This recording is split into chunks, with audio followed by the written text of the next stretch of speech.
Good evening, Facebook, YouTube, Twitter, and Google+.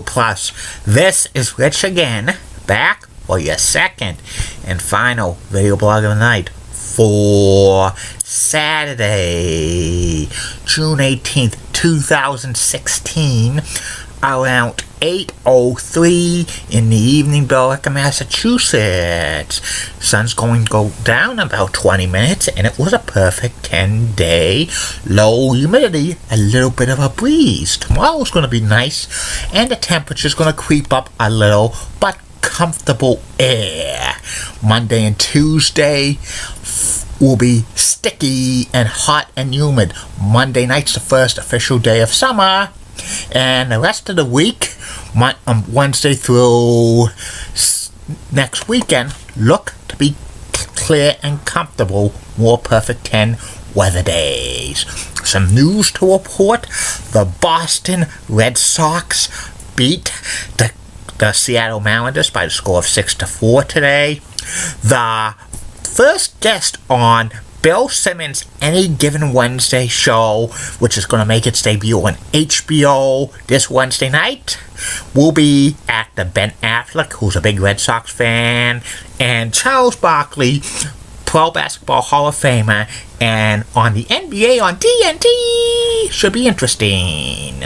And former first daughter, Chelsea Clinton, gave birth to a second child, a boy, and it's named Aiden. So congratulations to Chelsea and her husband, and congratulations to Bill Clinton and Hillary Clinton. And that's about it on news.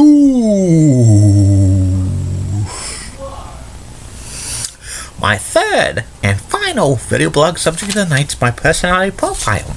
Tonight's personality profile is about one of the most famous NHL players in the original six era.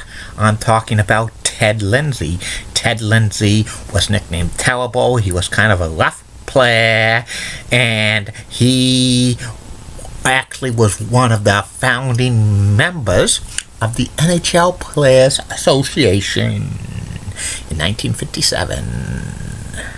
Ted was born and he grew up in Renfrew, Ontario, Canada. He came from a hockey family. His father, Bert, was a pro goaltender in the turn of the century for a couple of Canadian leagues. He actually played the first year in the NHL, Bert, as a goaltender. And Ted played junior hockey for Kirkland and St. Michael's and the Oshawa Generals, and he was a very good hockey player. He played left wing. The Red Wings signed Ted in 1944 at the age of 17. He played 17 years in the NHL, mainly with the Red Wings and the Chicago Blackhawks. And he was on the production line, which was centered by Sid Abel, and on the right wing, Gordie Howe, and they were one of the most famous lines in NHL history. 11 times Ted scored 20 or more goals. 7 times he had 30 or more assists in a season. 3 times he cracked the 70-point plateau in a season. He played in 11 All-Star games. 8 times he was named to the NHL's first team All-Star. 1 time he was named to the second team All-Star. And 1 time he won the last trophy for leading scorer in the NHL.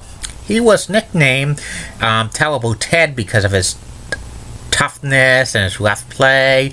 Was known for elbowing and kneeling a lot of players. That's got him a lot of time in the penalty box. Ted was a great player, but in 1957, he was one of the founding members of the NHL Players Association. He wanted to protect the players for pension and other benefits, especially when they retire, because they didn't. Before that, they had absolutely no pension plan and no good benefits after they retired. That he irked the Detroit Red Wings management about that, they sent him to Chicago, which at the time was one of the worst teams in the league. And Ted played a couple more years, then he retired. He actually made a comeback in 1965 season, but he was a shell of his former self. He retired permanently in 1965. He won 4 Stanley Cup championships during his time with the Red Wings. His career stats were 379 goals, 472 assists for 851 points in the playoffs. He had 47 goals, 49 assists for 96 points.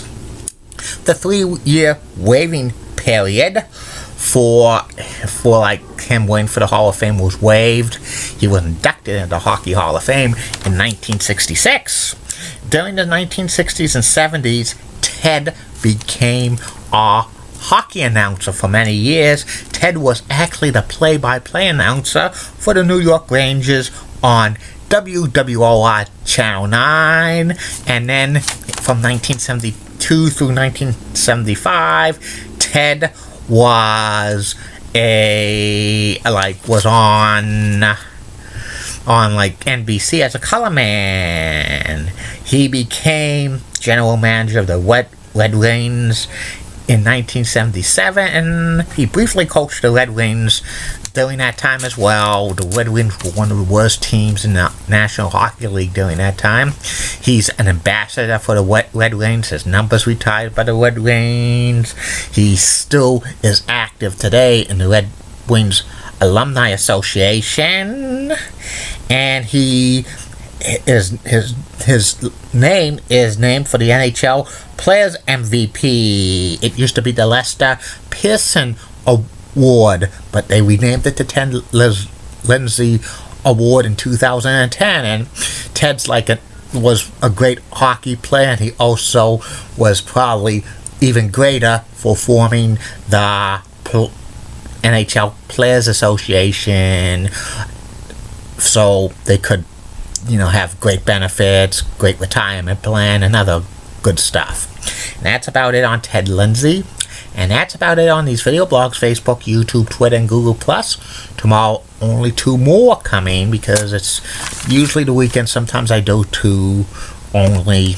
And the 2 subjects tomorrow will be about Tough TV, a digital over-the-air television network, which is a low-powered one. And the second and final video blog of the night will be about the late great actor David Doyle, known for playing John Bosley on Charlie's Angels. Keep calm, everybody. I'm a Julie Bunning guy. Molly Roseblood of the BCCO accents, nice legs. Elizabeth Hot, so stunning. She's the best. Amy Wednesday rocks. Linda Church of WPIX Channel 11 is such a cool girl, and she's got nice legs as well. And Barbara Gibbs of ABC 11 in Raleigh, North Carolina, has that sweet southern accent. And in the words of Bob Redding, former executive director of the Boys and Girls Club of Greater America, go find something to do. See you later, Facebook, YouTube, Twitter, and Google+. Bye.